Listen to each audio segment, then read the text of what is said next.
Hello everyone. Happy Saturday.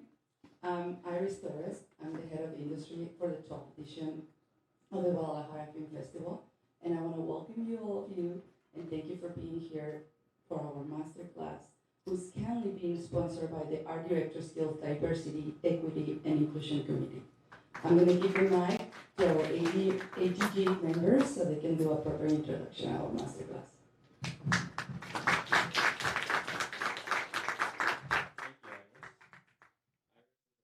She's been killing it putting together a lot of these different events for the Guadalajara Film Festival.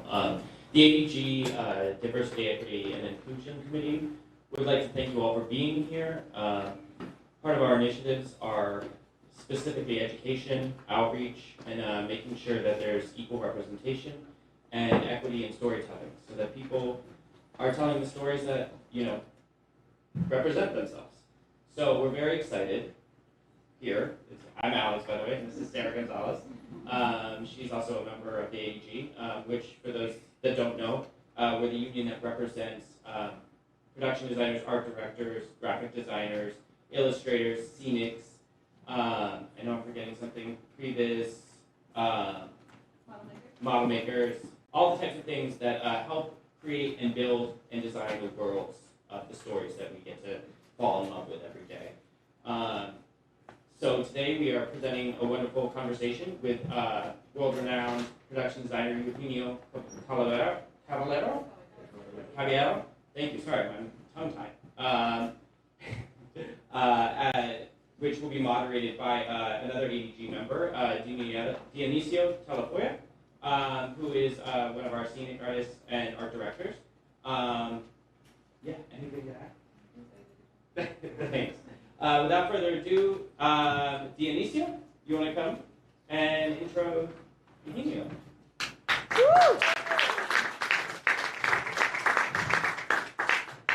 Good evening, everyone.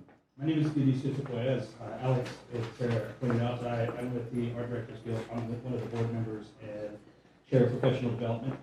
Tonight, we have a very special experience for you all. We are here with Mr. Eugenio Caballero, who is a world-renowned production designer. And tonight we're going to be able to tap into his mind and see how he brings these worlds to life.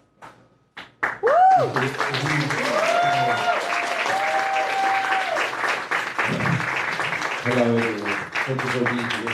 Thank you for coming. Well, Mr. Caballero, I got the pleasure of doing some research on you and studying some of your films. I've seen a handful of them before, but I was able to watch in depth more of your vast field of productions, and they run a full range of beauty and depth. For the audience here tonight, some of us might not be designers, we might be in different fields of production, but could you please tell us a little bit about what production design is and, a little bit about yourself? Yeah. Well, thank you for that introduction. The visual concept of the film is created by basically three people. One is the director.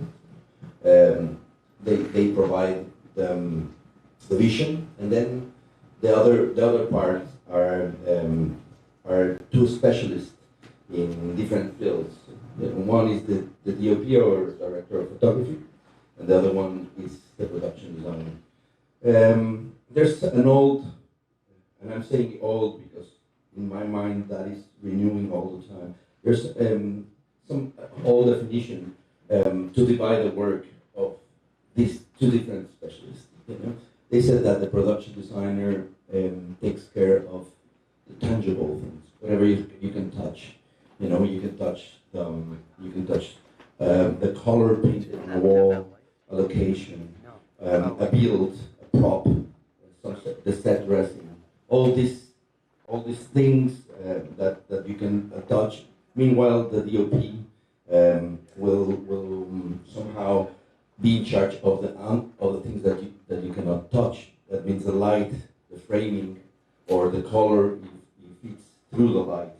But I'm saying that it's a little old for me, because for me now the digital tools are even if you cannot touch those worlds, are a very important tool in my design or in the conception that I have of a space. I tend to think of in a film frame as a painter who actually have let's say a white canvas, and it has to start filling it up. So you have an idea, and with that idea, whatever you think that it's going to be your set or your frame or how you want the film to look. And in the same fashion as a painter, you use different tools to get into that. Like for example, a painter could use a hard brush for certain strokes, or a very fine brush made with camel hair to do the little things, or a spatula to hit the canvas differently. I do the same with my tools. My tools, meaning, for example, allocation or a built-in allocation or a digital tool. So I try to understand how I want to fill up this canvas, and which are the tools I need to use for that. To do an example, I brought you a little video to explain this thing that I'm trying to explain with words, but it's better with images. And this video it's about a scene in A Monster Calls, a film that I did some years ago in Spain and in Manchester. And so basically the scene as it was written in the script is said something like Connor is making a drawing in his desk in his room. In his room, and then he's drawing whatever he sees in that window. In a window. In the window, you can see a hill, and in the top of the hill there's a cemetery, and there's a cemetery and a church, and there's a huge tree in there, and in a certain moment that tree comes to life. That is what it was written. So I need to understand how I'm going to translate that literature into images, and how I'm going to break down the scene in order to make it possible. So everything starts with a drawing. If you want to go, yes. So I made this drawing. I knew that we needed to build it in sound stage because of the specific things. This is a photo of the set. Then I wanted to have a train rail and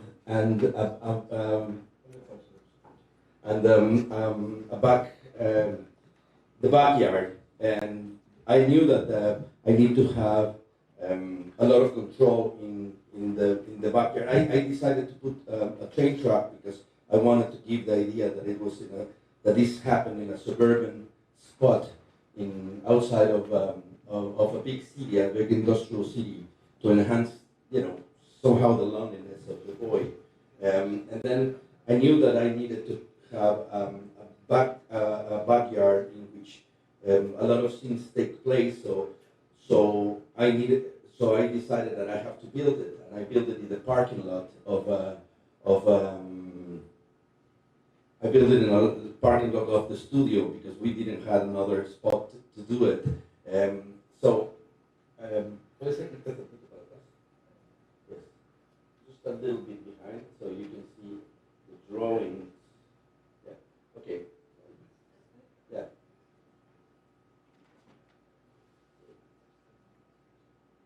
It's all right. Just let it go. So yeah, again, the set, the window.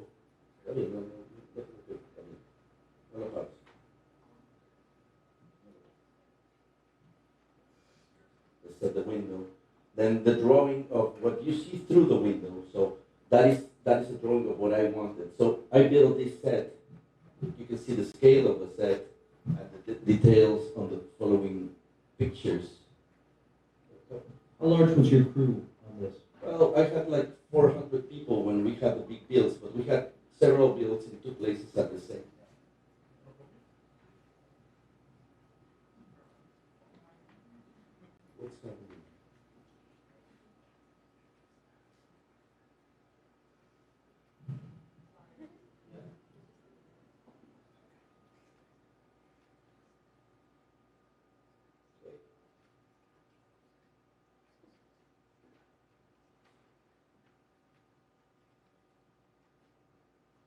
Well, you can see that is what we did. We did a little bit of the facade and we create this set, we built it from scratch. Then I wanted to have certain symbols, in this case the green man. So I designed that little fence. That fence, we put it in the base of a hill, but in the hill we didn't have, in the upper part, a cemetery. So we found another location, which is this one, the cemetery, but it didn't have a tree, so we built a tree as well there as a sculpture, at least a part of it, and the scene is like this.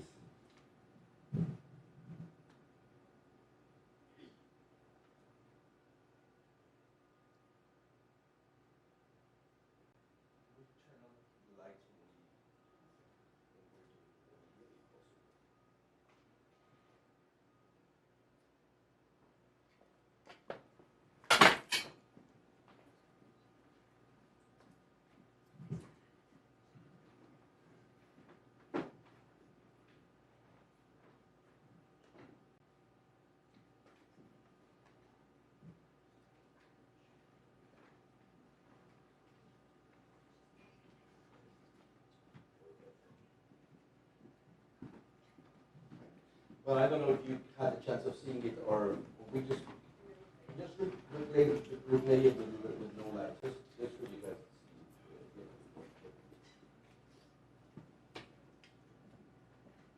Not all of it, but just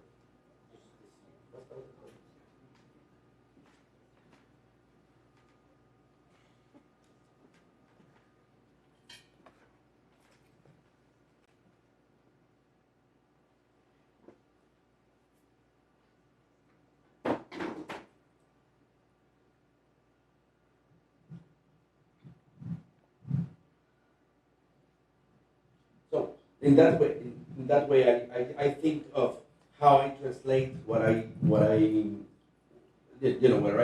into a concrete thing, into a possible thing to do. Obviously, this depends on the scale of the project you're working at, and obviously the resources you have to do that. But we thought that this was the best way for doing this thing.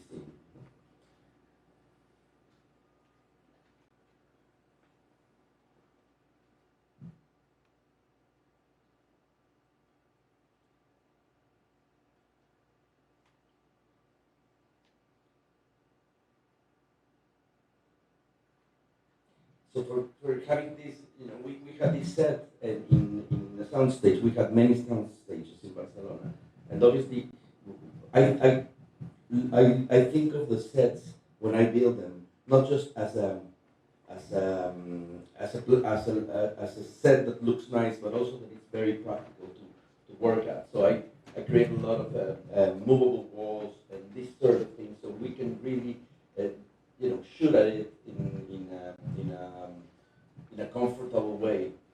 That for me is the big advantage of building sets in soundstage.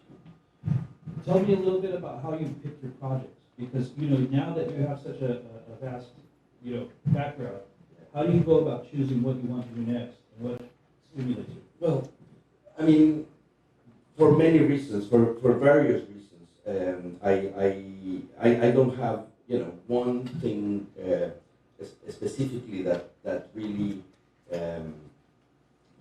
make me take a decision, but I have to be connected with the story.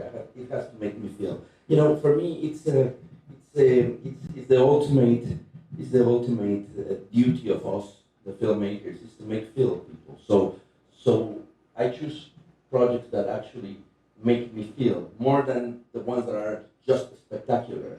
It has to connect me deeply, because at the end, for me, that's what we have to achieve.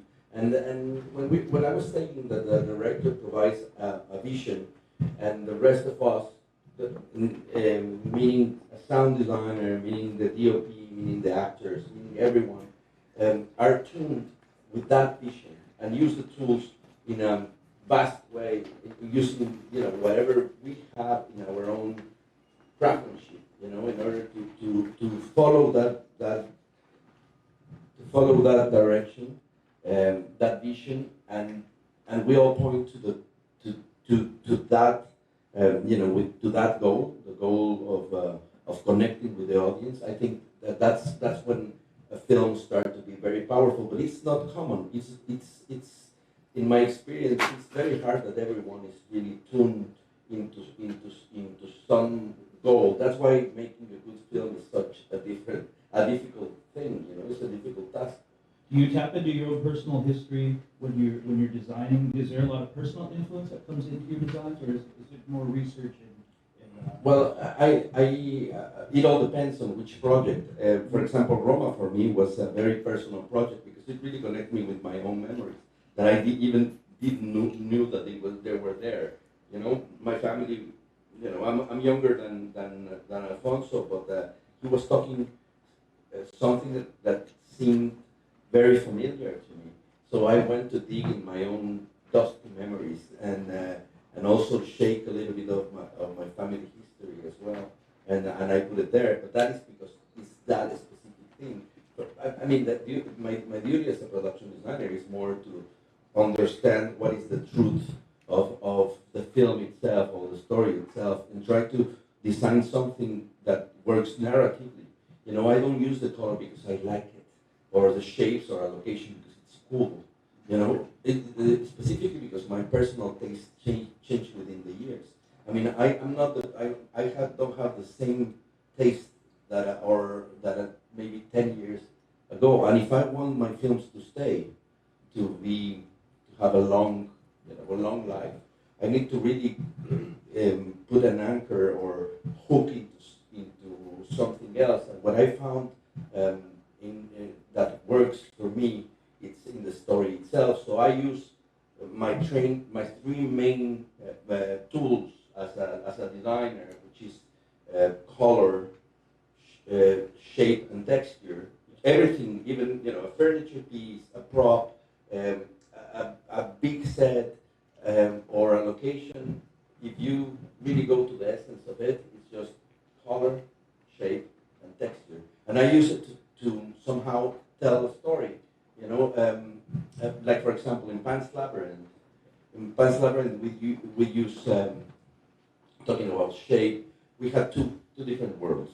No, the let's say the fantasy world and the real world. The real world was terrible for the little girl. So we want her to be small in there. So we built all the sets in Pan's Labyrinth are built. We didn't went to a location. We built certain things on location, but we really changed the forest. We found a clear spot in a forest, and then we built certain things. But all the interior were built from scratch in the studio. So what we did is we really pushed the idea of having a bigger reality, a bigger design. Let's say the furniture was big, the beams were at least 1.5 of what it should be. They were bigger, so everything really it makes the girl look smaller, and also the colors in reality. They're cold, they're gray, they're blue. No, a lot of steel, a lot of shiny surfaces, which actually are very aggressive. No, and on the other side, and a lot of straight lines and angles. No, and meanwhile in the real world, in the fantasy world, the world that actually gives her comfort, opposite of what it should be, because that world is full of monsters in a certain way, but somehow these monsters bring certain comfort on her. No, and so we opted for the colors were red and gold, and everything is rounded and organic. There's no really straight line in the whole fantasy world. And to show that, I brought this little video. No, yes, the light sound, please. Yeah.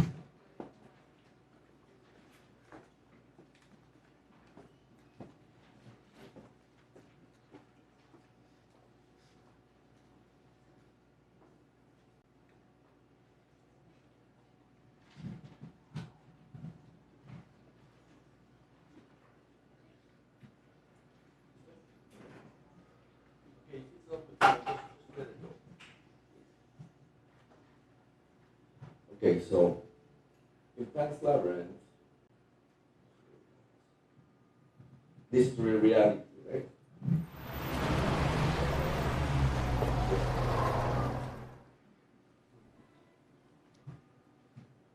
This is reality. If not,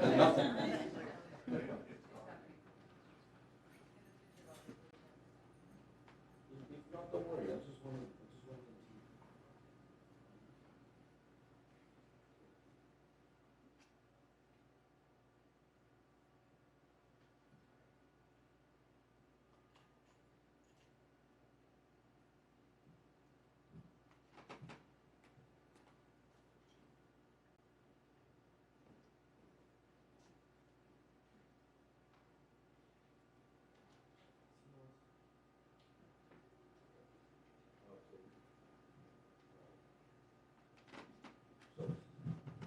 So Pan's Labyrinth was a project that was very interesting.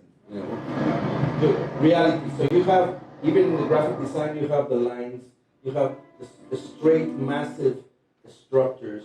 That comes from actual designs.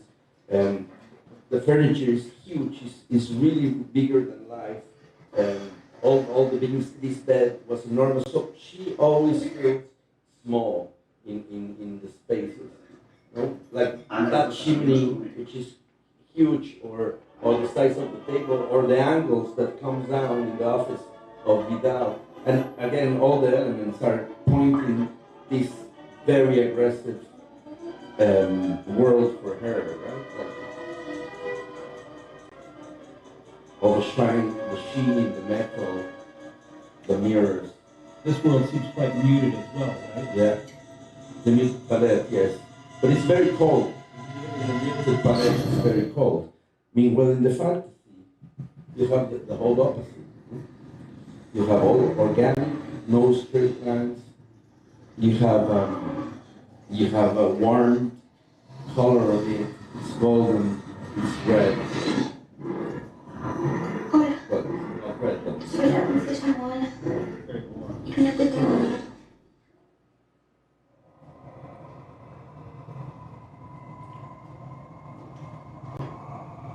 and again, with basically some elements, you tell the story of what could happen there. You know, you have a bunch of little shoes of kids that comes from a reference from the Second World War, and we basically wanted to tell how aggressive this still creature could be by basically the visuals. No?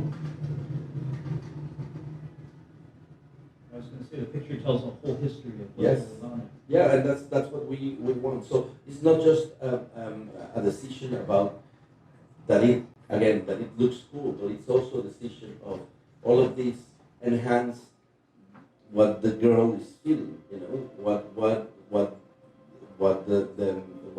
what she, how she's, let's say, placed in the world. And well, you know, we have these sort of mirrors in between that. So, okay. So that's the way, you know, to use the shape and the texture in order to enhance a feeling, to produce a feeling in the audience. You know? And also, in the same way I use the color, I as an example, I'm going to tell you about, this film is called Impossible. So Impossible is about a family that goes to Thailand in a happy family trip. Life is full of good things. It's very positive, and then suddenly, boom, the water comes and wash all of these happenings. So they are divided into groups. One is the father with two smaller kids of the family, and then the mother, which is the one that has the worst wounds, and the bigger kid, which is Tom Holland, and basically she ends up in the hospital. Meanwhile, the father starts to look for the rest of the family. So it's about this quest of getting there. And the title, The Impossible, is because in a certain moment they get together by chance. And and it's based on a real story of La Familia. A family is called Belon. It's a Spanish family, that they were in Thailand, and then they got together and they managed to go. She, after some surgeries and some days, really in between life and death, she survived and they could go out. So we wanted to represent that with colors. So we created a color palette. Yes, if they can play it now and put down the lights, it will be great. And one thing I also wanted to touch on is something that you mentioned in Pan's Labyrinth about the scale, how small the girl felt. Yes. And I noticed that in Impossible as well. Yeah. Everyone seems so tiny compared to those vast waves. And I want to talk to you about when we show the video of the scale. Okay, so this is the color palette. At the beginning, as I said, the colors were very vivid. Can we stop it for a second and then put it again after what I'm going to explain, please?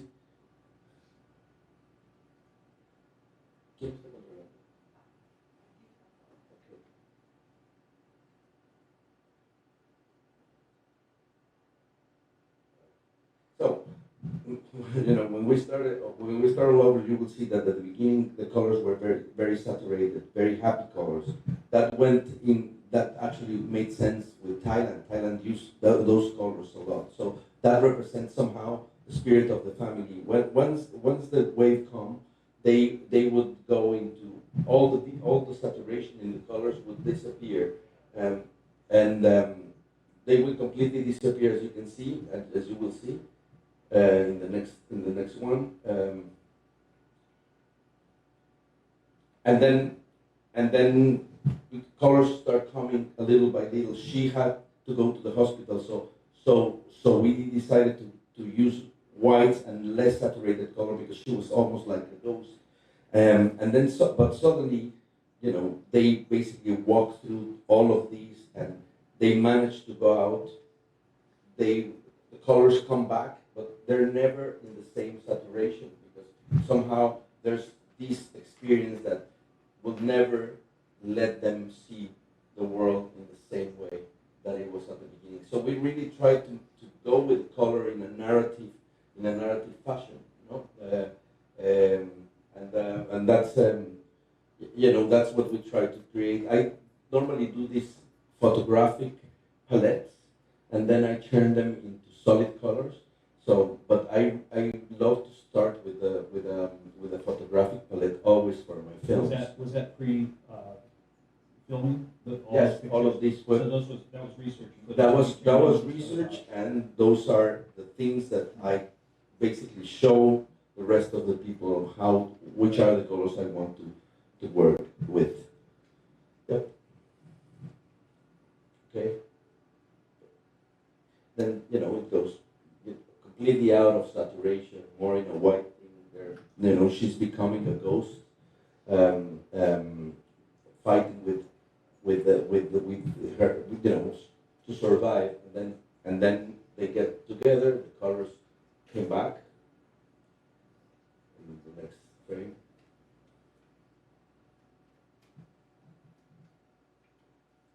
They can basically play it.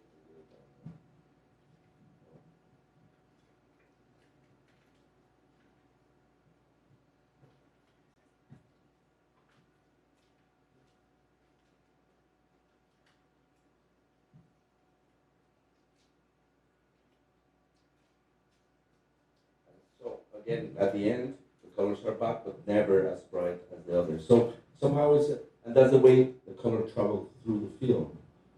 So for me, it's a very controlled. The palette has to be very controlled and has to somehow go along and enhance what we're telling with the story. So you're saying that the color pretty much tells a story. So you can make it up just from the beginning to the end, just with those colors. Yes. Yes. Well, I mean, at least an emotional. Yes. As an emotional level, which is, I think that's one of the big, let's say, strengths of the visual tools that we have. As you were saying at the beginning, color texture story. Yes. And so you just blend those three elements and you create these layers. How much of it is, would you say is your cultural history and what you experienced? You were saying about Roma, how a lot of your past history kind of bled into, but also another more fantastical films. How is it that you tap into your personal just wealth of knowledge and let that come out onto the palette? I mean, for me, I understand where I come from, and I understand that I create as a Mexican creator. I feel a lot of things. I think them too, but I need to be connected emotionally with that. And so that's the starting point. But then, for me, where I come from, it's always with me as a creator, as something that joined me. But for me, that is the importance of that. What I'm saying is my reach is universal. I really try to basically think of universal values when I'm doing this, and I'm trying to play in the world, let's say in a world court. So I try to be as much updated in the digital tools. I'm always trying to understand how, again, to use the tools that we have in order to connect emotionally with the people, and that is something interesting, because sometimes they ask me, when we stop doing physical things, if that is the case, and the world is going more and more into the digital world. So they told me, will they need production designers for that? In that sense. Because what our duty is to provide a vision. I'm not an expert in CGI. I know the basic things, but that changes all the time. No, so what I need to do is, what I need to understand is what I'm going to say and how I want this to look, and then trying to get the experts in different things. Like, I'm not a scenic painter. I love to paint, but you're a scenic painter yourself. So if I want a beautiful texture of a H wall, I need to ask the specialist, come and do it, and I will tell you, I need this to be like that, because what I'm telling and the philosophy behind this is this concept. I want to try to say this with this texture. Absolutely. So that is another very important thing of the art of a production designer. I think one of the things is that the most challenging thing is how, when how to reduce or how to keep the essence of what you've conceived by yourself in your head after it's touched by 300 people. Basically sculptors, painters, carpenters, set designers, scenic artists, which are the worst. And then,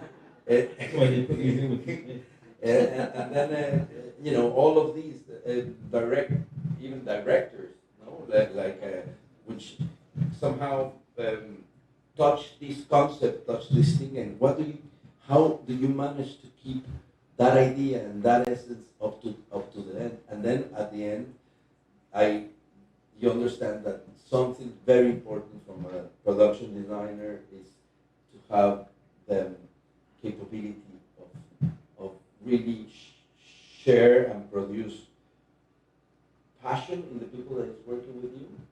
Absolutely. And that they know that you care about little details, which is, the devil is there, as they say. The devil is in the little details, in the small things, and sometimes an object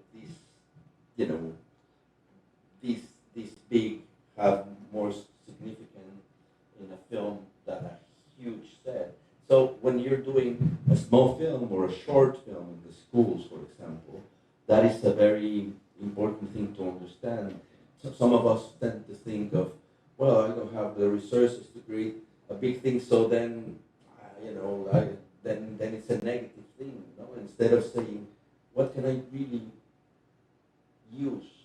Yeah, what's the moment? What can I really use to connect, really, or to produce that emotion? So a very important thing is the capability of communicate your idea and to pull the passion out of it, or not out, but pull with. Yes. Well, one last thing before do we still have?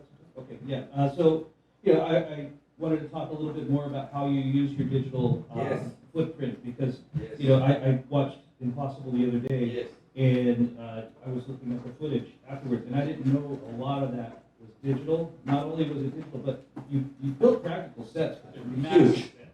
Huge sets. And you can't tell, it's very flawless how the digital reality and the practical sets blended. How Well, I'm gonna explain it actually with another film. Okay. If you don't mind, I have a little video of magic. Of a film that it's called Amongst the Calls again, and there's this scene. I think it's not the next video, but maybe the other one, the following.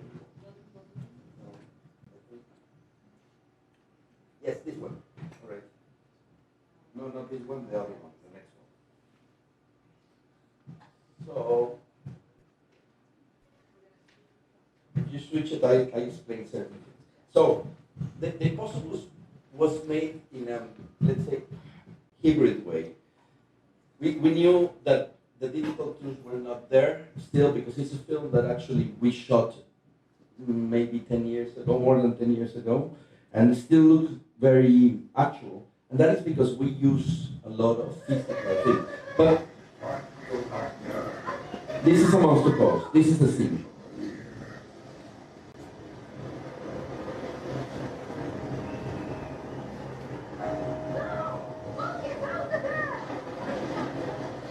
So this thing, well, we had this thing in a location we wanted, but then we had this moment in which the world collapsed and there's this huge hole that swallows everything, right?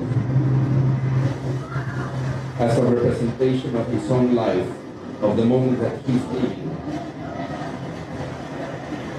So then the question is, how do you make this? No? Obviously, we needed digital tools, but then I knew that I needed to do some physical things as well. Yes, let's continue. Yes, the video continues.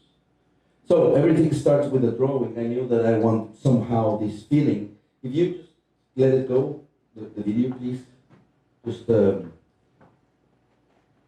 play on it, and I speak over it. Okay, so this was the location.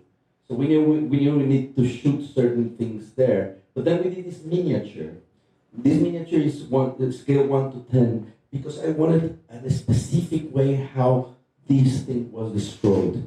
That it was very hard to do it digital. So you develop the skill to understand what can be digital and which are things that not. So this is 1.7 meters from the bottom to the top. That means more or less the size of a regular person.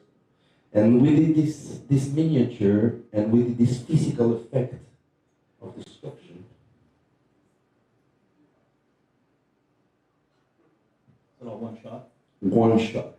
That's all you get. That's all you get. 13 cameras. I was sweating like this.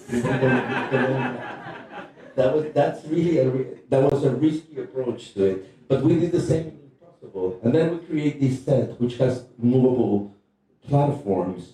No, they were made like that. So styrofoam and certain things. So this platform would move. So you create the movement for the kid, but then we basically use a lot of digitals around these to glue it.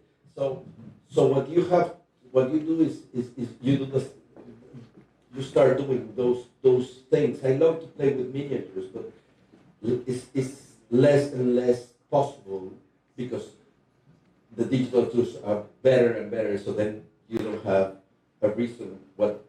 There's very hard to convince the producer, no, and you get more than one shot. So for the impossible, the wave, we did the same. We did a miniature. We did one, got them a shot, no, and so. And they say that water is hard to film because it doesn't scale.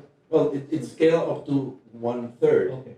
of the size, because then if not, the drops will be big, which was what happened with the old films with miniatures. No, it looks like a drop is this, this big.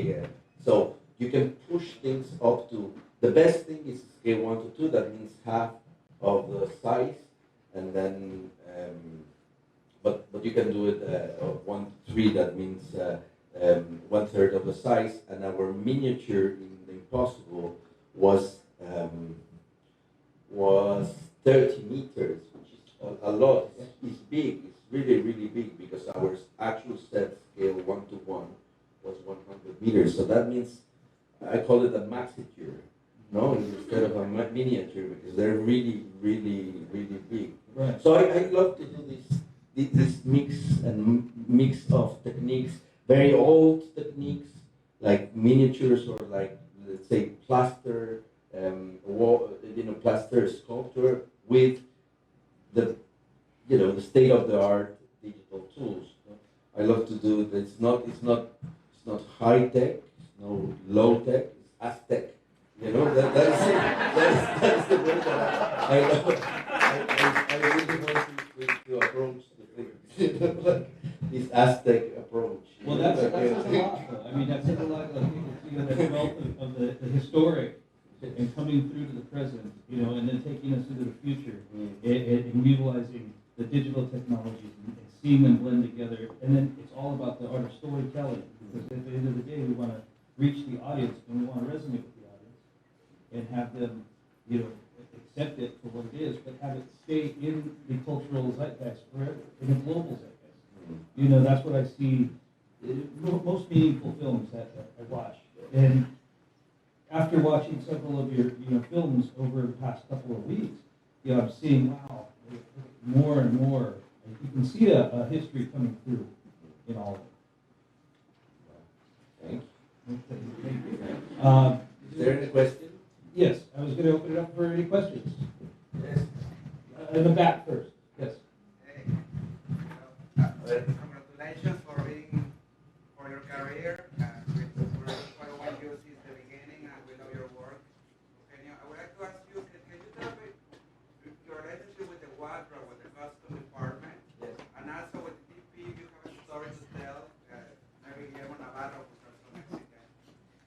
Yeah, well, I work with a lot of the great DPs. Most of the DPs that I admire most in the world, I had the chance to work with them. Most of them have been great collaborators. Some of them not to tell you the truth, and that is something that you face and you have to deal with. So for me, it's very important in terms of.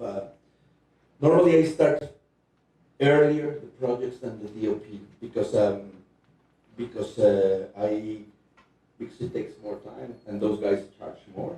No, so I need to start before, sometimes months before. So I need to. It's impossible when a DOP comes, things change drastically. So I need to think a lot with a lot of politics as well, but also in a truthful, creative way of how do I incorporate light in my own design. So when I do the drawings, all the concept art, I do them with the director. So it's not just my vision; it's his vision. So somehow, in that way, I can, I have a force, an ally. If something comes into the wrong way, when the director comes, I create a common language with the director, and it's I tend sometimes it's like that. You have a super love story with your director, creative love story with your director. You're having a happy life, and then suddenly this other person comes, and then in the shooting, it's essential the work of the DOP way more than the design. It's actually one of the most important collaborators with the director. So that love story changed into something else, and we end up doing a menage a trois later when everything's come into that part. And with the for me the production design it obviously touches custom design, hair and makeup. In a different way. I'm not an expert. I'm not a custom designer. So they are the experts, and what I provide is, again, as the same fashion as the director provides a vision, I provide a line of visual, a color palette, and the reasons why I am taking the decisions within my sets. I really share it with them so they can have also something to grab on in order to be in the same line. And there's practical discussions as well as and you know the contrast in between the color of my sets, the colors of my furniture, and the costumes, which actually for us Roma was extremely difficult because it was black and white, and it's a very crispy black and white, not very contrasty. It's a digital black and white.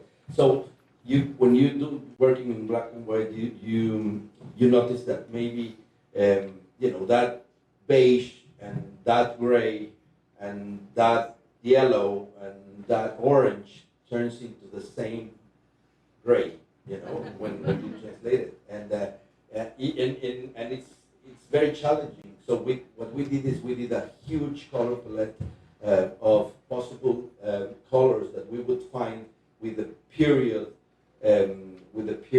objects and the period cars and the period costume design, and we made a translators that we all had in our phones and printed as well, and we decide and we basically played millimetrically with the contrast. We did even paint a wall, like a room, according to the light that was hitting and the action that happened there, in 4 different tones. In order to have, it will look, very similar, but it will help us to work with the contrast very precisely. No, I don't know if that answers your question. Back. Or back. Yeah, I was wondering if you could talk about how you design. I was wondering if you would. Does it work? Yes. Oh, There we go. Well, more or less. I can yell. It's okay. How you design in other parts of the country, like how that is like, and how you find your team of artists.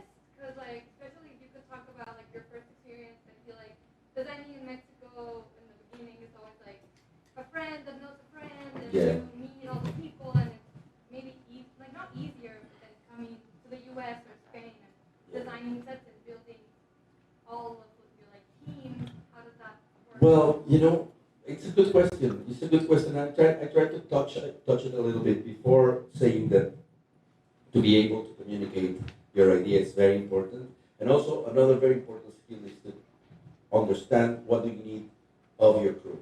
And that is very important because sometimes not even the most skilled is the best one for you.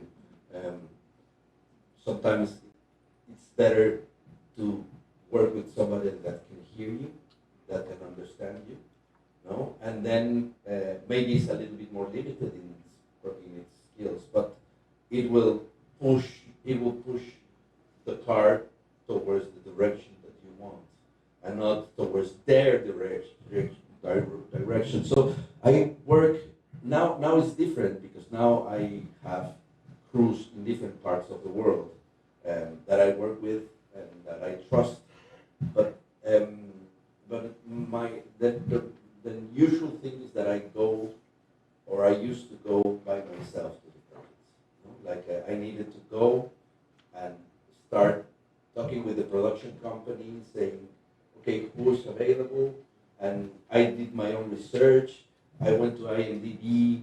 I went, I make some phone calls. I watched the films that were done in that specific place.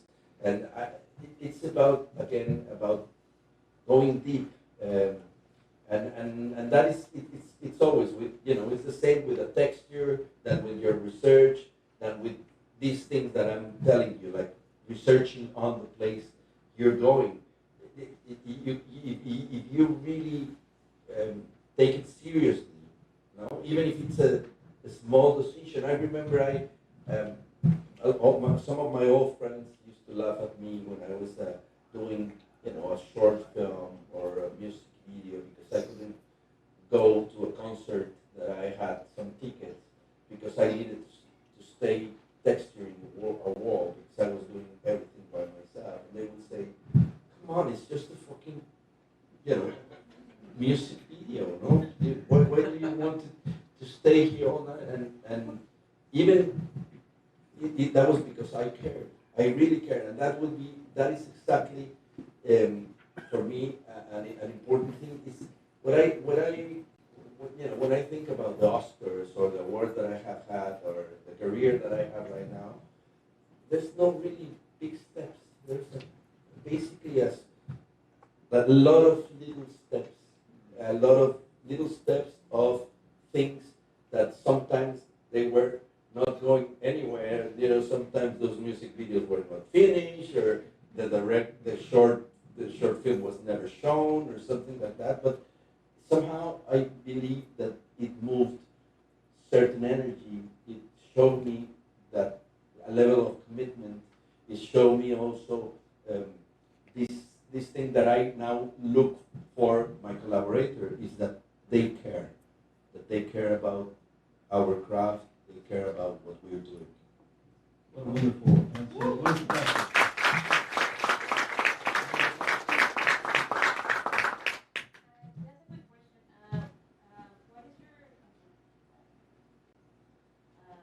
is the question? How would you start your creative process? How would when you create a script, what is your process? My process is, I've done all kinds of films. For example, I did Roma, in which I hadn't chance of reading the script until way later. With Alfonso, he had a beautiful script written, but he didn't want to share it because he said, for me, it's important to talk about subjects, not about actions. And the script is full of actions. So it's not important what is the action that takes place here, but we're talking in this scene of this of just social inequity. We're talking about urban versus rural. We're talking about separation, about sadness. We talk that way. Or I did the limits of control with Jim Jarmusch, in which we started with just 33 pages written, with certain connections and like that. And he wrote the script while we were doing the trip of locations. When we scouted, we took a long time. Christopher Doyle, which was the DOP, Jim and me, we basically traveled together looking for some locations in a very long, strange scouting, just leaving things, and those things end up in the script through this humor of and this vision of Jim. And then there's more traditional scripts which I read. Normally what I do is when I start a project, I read it.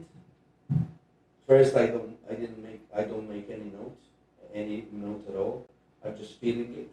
Then the second, in the moment I finish it, I start again, and I started making some notes, but the most important thing is not the technical part. It's that there's something that opens in your soul and in your mind, that everything starts to be related to that work. You start, and the inspiration comes from various parts. You know, obviously a methodology of researching, but not just that. Also through literature, what you're reading in that moment, what you eat, what you hear, the music that it's around. When you walk in the street, you start finding little gifts, little presents of that end up in the film. You just basically turn yourself into let's say, creative mode. It's like almost pushing a button, no? And for me, the most important thing is to not cancel that feeling.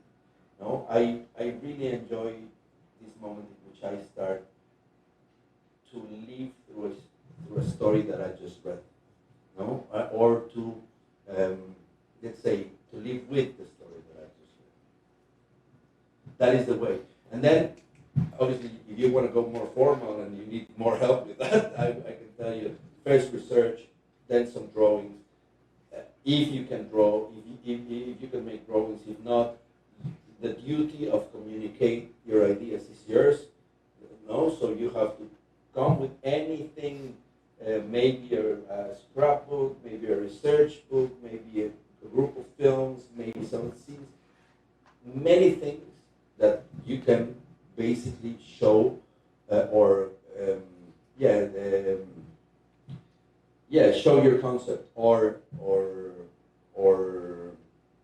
show your concept, whatever you're thinking, and then you know, then location scout, conversations with directors, all those things. But the most important thing is that I've noticed a lot with my collaborators that they tend to say they don't understand. You know, it's very common saying, well, this guy, you know, the carpenter didn't understand me. You know, putting the responsibility on someone else instead of saying I didn't explain myself well. You know, and that is but for me it's very important. You know, like the duty and the responsibility of passing an idea is yours. It's your idea, and so it's not about what if the rest is dumb and doesn't understand. The dumb is you are the dumb that doesn't know how to explain the things. And that seems like a very tiny thing, but it is not actually. You find that more often than what you think. We had Several. I mean, up to the moment it was 8. Okay. You can let us know. Okay. Well, we have one right in the middle of the back of the two back. ¿En español le puedo preguntar? Sí, yo te puedo responder en inglés. Sí, porque acá me traducen. Okay. Quería preguntarle si tuvo alguna experiencia trabajando con algún director en el cual lo haga parte del proceso de ensayo con los actores, tomando el ensayo como un territorio de construcción dramática, en el cual el guión es traducido por la actuación y la actuación es creadora de ese territorio de creación. Y si usted ha sido parte de eso como cómplice y como partícipe de esa instancia, ¿no? Como un poco subvertir lo tradicional que tiene la construcción del cine. Yeah, well, the question is regarding if I had been part of a process in which the director and the actors work as a playground, let's say, of a construction of the dramatic part of a scene on the rehearsals, which is very interesting.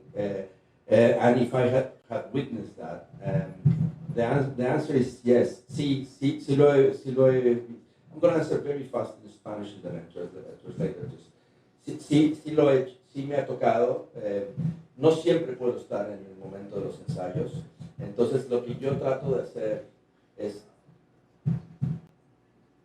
dar un playground lo suficientemente abierto para que estos juegos, porque al final son juegos, puedan suceder, ¿no?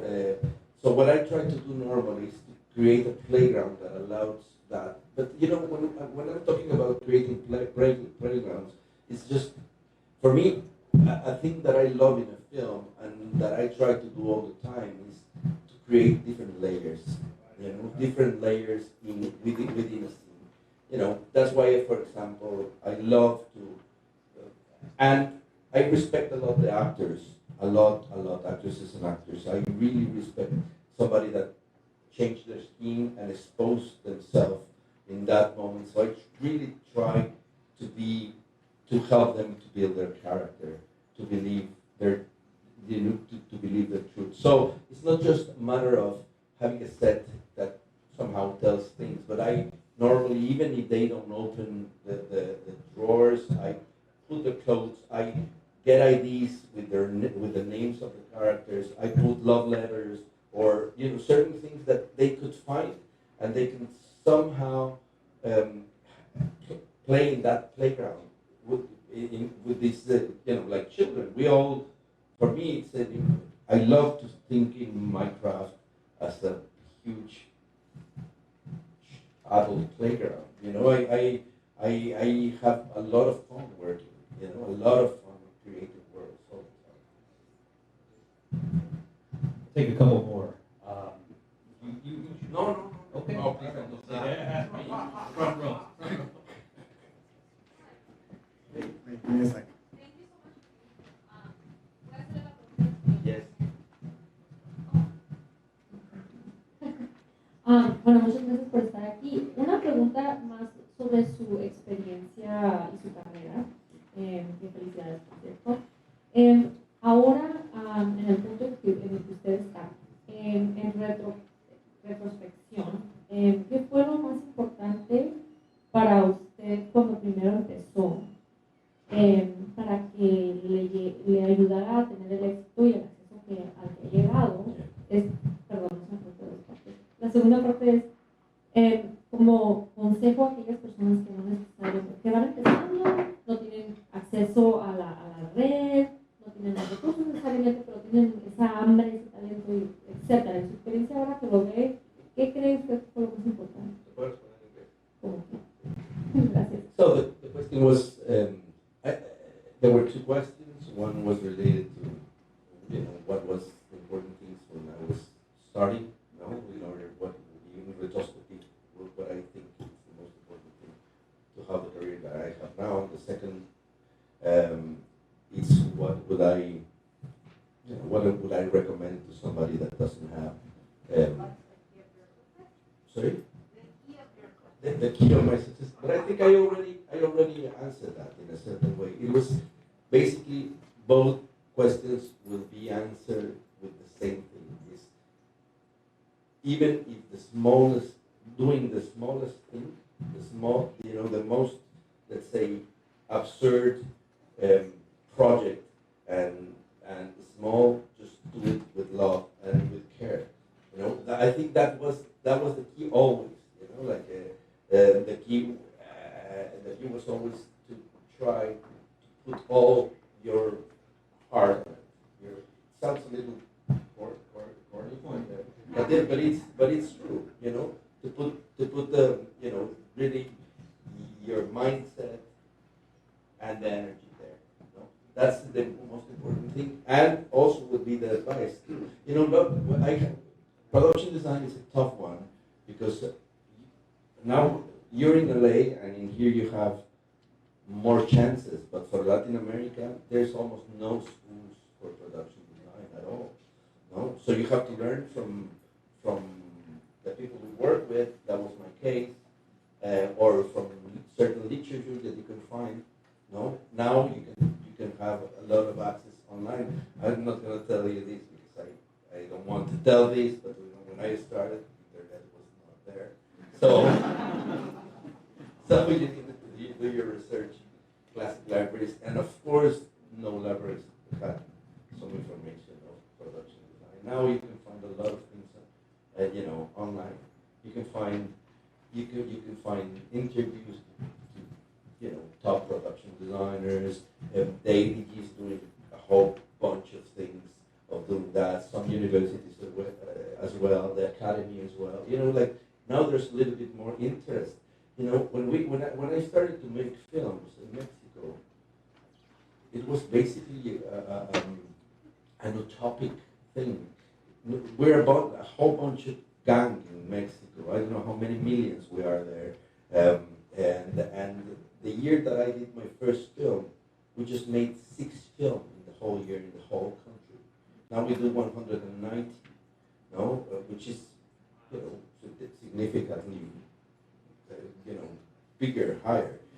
So thinking about doing films in that moment was almost, you know, it was a no-go. You had to be really stubborn, and I think that is, and put a lot of love and an extra thing in order to get there. That's why I think Alejandro, Alfonso, El Gordo del Toro, bueno, Guillermo, you know, all of them, you know, came into, or Chivo, or Rodrigo Prieto, or Memo Navarro, or, you know, all of those guys, or Brigitte, they really put more than 100% in that. So suddenly when they had the chance to be looked at, basically they made a difference. No? I think that's part of the source of that. Plus the visual tradition, and each one has their own things and strengths. But if I could think of some common ground on that, that would be that. Thank you for your question. We'll take one more. The person, yes, right back there. I think it's you. Standing up. Oh, it's Alex. It's Alex. It's hard to see from. Yeah, the lights It's a little dark.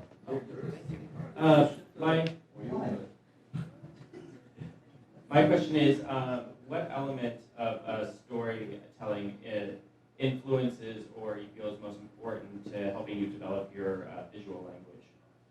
It's different in every project. Sometimes it's let's say the plot. Sometimes it's the emotional journey of a character. It's not a fixed. Even the way I use the colors is not a fixed rule. You know, like it comes naturally within the project itself, and actually it's something that I don't do just by myself. I do it with the rest of our collaborators. So sometimes the red, I hate the idea of the meanings of colors. You know, there's this classic book. If it's purple, it means somebody's gonna die, right? It's this classic book of the interpretation of what colors means in film. I'm not into that, you know. Like it's not always the same. It's more how do you play with colors in order to create a certain logical that makes it fun because it's different every film, you know. So my ambiguous answer is because I have an ambiguous process with that. Okay. Perfect. Uno más, porfa. Uno más? Okay, uno más.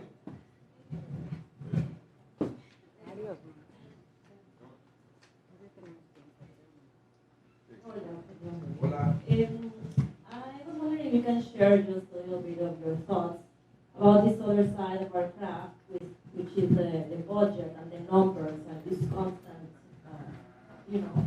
It's terrible subject.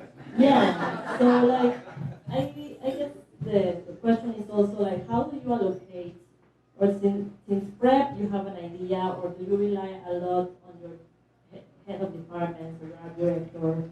Because I feel like we get absorbed in this, and then the creative part gets lost. So.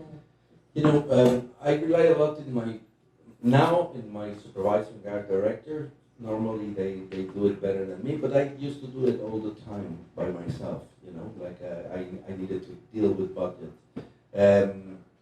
Somehow it's a juggle that you have to do. You know, at the beginning. Me, I have I don't know why, certain intuition that I will fit or I won't fit, and I try to push it a little bit more. But then I understand also the reality of a project.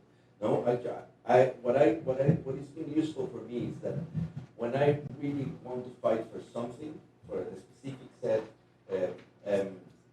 I do a lot of negotiations. You know, what could I, in my own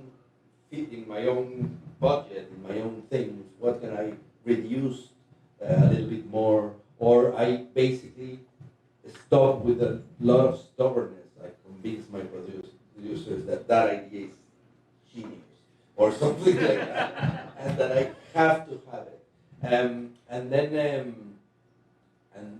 But to tell you the truth, now I don't have to deal that much with the day-by-day numbers. You know what is an important thing for me is that I've noticed that in order to save some resources, it's better to think of the project way before you start hiring a lot of people. So when you create a concept, it's a matter of ideas and discussions with directors or with head of departments, and you don't have a lot of people waiting for your answers, which is the most expensive thing in the process. Because if you already have some of the answers, or at least your frame of design done, then when people come, you can tell them very precisely, without even negotiation with the rest of the heads or even the producers, what to do. So you're very expedite, you're very fast, and you're very efficient. So sometimes a longer development phase will allow you to have that. And if you already have that design frame before, then you can deal with the most complicated things during the process of pre-production, like answering 340 questions a day. If this could be, if this fits or not fits, you have a big chance of failure if you don't have a clear vision on what, because there's so many questions all the time. And it's the same with money. If you have, or with resources, if you already have your design done and somehow a pre-budget with that, then you have more chances of understanding what you're doing with your resources, because with your economic resources, because a lot of times films are so fast and so violent that a lot of things are out of control. Even though our duty is to try to put them, the truth is that it's like a big wave. You're surfing as best as you can. So I think that with the money, or with the creative part, or with all of that, I strongly believe that having a period of development, it's a money well invested. Really, absolutely, because then you can move already knowing. You don't have to wait until create an idea and then budget that idea, and knowing that you can do it, and then coming back and meanwhile people is waiting. What do I have to do? So I don't know if that answers your question. Eugenio, I want to thank you for your time and sharing this moment with everyone. I want to thank you all for being patient with us and everything, and your great questions. Yes, it was. I hope you all gained a little bit of knowledge. I gained a lot from this. So thank you, and I hope you enjoy the rest of the festival.